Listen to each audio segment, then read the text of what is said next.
नमस्कार, स्वागत है आपका इंडिया न्यूज पर और मैं हूं आपके साथ स्वाति सिंह। छत्तीसगढ़ विधानसभा में मॉनसून सत्र का अंतिम दिन काफी चर्चा का विषय में रहा। आपको बता दें कि मॉनसून सत्र के अंतिम दिन राज्य के मुख्य विपक्षी दल भारतीय जनता पार्टी द्वारा लाया गया अविश्वास प्रस्ताव लगभग 13 घंटे की बहस के बाद अस्वीकार कर दिया गया। विपक्ष ने सरकार पर युवाओं और संविदा कर्मचारियों को धोखा देने समेत 109 आरोप लगाए थे। बीजेपी ने बुधवार को सदन में अविश्वास प्रस्ताव पेश किया था, जिस पर शुक्रवार दोपहर 12 बजे चर्चा शुरू हो गई थी। बहस देर रात लगभग 1 बजे तक चली। जी हां, 1 बजे तक बहस चली। राज्य की 90 संसदीय विधानसभा में कांग्रेस के 71 और बीजेपी के 13 यानी 13 विधायक हैं। सदन में अविश्वास प्रस्ताव पर तीखी बहस लगातार छिड़ी रही। विपक्षी सदस्यों ने राज्य सरकार पर घोटालों में शामिल होने और अपने चुनावी वादों को पूरा नहीं कर युवाओं तथा किसानों के साथ धोखा करने का आरोप लगाया। उन्होंने कानून व्यवस्था की बिगड़ती स्थिति को लेकर भी सरकार पर निशाना साधा। बहस के जवाब में मुख्यमंत्री भूपेश बघेल ने साफ तौर पर जिस तरीके से वो नजर आए अपनी बातों को रखते हुए उन्होंने कहा कि जब हमारी सरकार बनी तब हमने गढ़बो नावा छत्तीसगढ़ की बात की और इसे साकार करने की दिशा में हम लगातार काम कर रहे हैं। उन्होंने कहा कि विपक्ष द्वारा पेश अविश्वास प्रस्ताव में शामिल मुद्दों में कोई तथ्य नहीं है।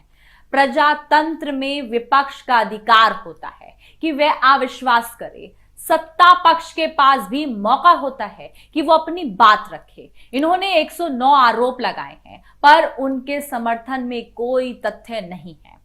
अतीत में जब अविश्वास प्रस्ताव आता था तब नक्सली समस्या पर पहले बात होती थी। इस बार सदस्यों ने इस पर चर्चा तो नहीं की। यह हमारी उपलब्धि है। बघेल ने कहा कि पहले बस्तर में सड़कें काट दी जाती थी और आज ऐसा नहीं होता है।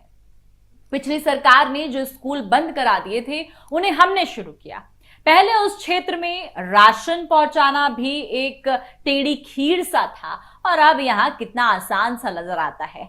बस्तर में ऐसे कई बदलाव आए हैं। उन्होंने कहा कि जब हमारी सरकार बनी तो हमने गाड़बो नावा छत्तीसगढ़ की बात की। उन महापुरुषों को, कलाकारों को, राजनीतिक दलों के लोगों को नमन करता हूं जिन्होंने छत्तीसगढ़ के निर्माण में योगदान दिया।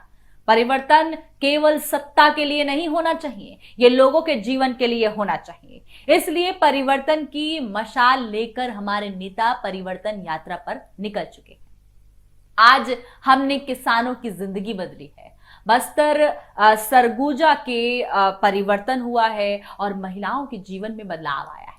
बघेल का भाषण समाप्त होने के बाद विधानसभा अध्यक्ष चरणदास महंत ने अविश्वास प्रस्ताव पर ध्वनि मत किया और उन्होंने अविश्वास प्रस्ताव को अस्वीकार कर दिया। जी हां, इससे पहले विधानसभा में विपक्ष के नेता नारायण चंदेल ने बहस में हिस्सा लेते हुए राज्य में कानून व्यवस्था की स्थिति को लेकर निराशा साफ तौर पर जाहिर की और लगातार निशाना साधा। चंदेल ने आरोप लगाया कि छत्तीसगढ़ में आरोपियों को संरक्षण दिया जा रहा है। यहां राजनीति का जिस तरीके से अपराधीकरण हो रहा है, सत्ता पक्ष के नेता किसानों, सरकारी अफसरों, यहां तक कि पुलिस अधिकारियों को धमकी दे रहे हैं और उनके साथ बदसलूकी कर रहे हैं। राज्य में कानून व्यवस्था की स्थिति बद से बदतर हो गई है। सरकार ने अपना भरोसा खो दिया है। बहस की शुरुआत करते हुए बीजेपी के वरिष्ठ विधायक ब्रजमोहन अग्रवाल भी नजर आए। उन्होंने कांग्रेस सरकार पर निशाना साधा और कहा कि अविश्वास प्रस्ताव इसलिए लाया गया है क्योंकि यह सरकार बाहरी साफ तौर पर जिस तरीके से दिखाई देती है, लेकिन इसके साथ हम देखते हैं कि सरकार किस तरीके से बहरी और गूंगी सी नजर आती है, लोकतंत्र की हत्या कर रही है। उन्होंने आरोप लगाया कि युवाओं पर भूपेश बघेल सरकार के अत्याचार अंग्रेजों द्वारा किए गए अत्याचारों से कहीं अधिक हैं। सप्ताह की शुरुआत में अनुसूचित जाति और जनजाति वर्ग के युवाओं द्वारा फर्जी जाति प्रमाण पत्र का इस्तेमाल कर सरकारी नौकरी करने वालों के खिलाफ कार्रवाई की मांग को लेकर जिस तरीके से चीजें नजर आई और नगन विरोध प्रदर्शन का जिक्र करते हुए अग्रवाल ने तमाम बातें कही। उन्होंने कहा कि सरकार में युवाओं को अपने कपड़े उतारने पड़ गए। अग्रवाल ने सत्ताधारी दल कांग्रेस के संगठन और मंत्रिमंडल में हुई हालिया बदलावों पर कटाक्ष करते हुए कहा कि मुख्यमंत्री को ना तो अपने कैबिनेट सहयोगियों पर और ना ही अपनी पार्टी प्रमुख पर भरोसा है। वहीं मंत्रियों का मुख्यमंत्री में रत्ती भर भी विश्वास नहीं है।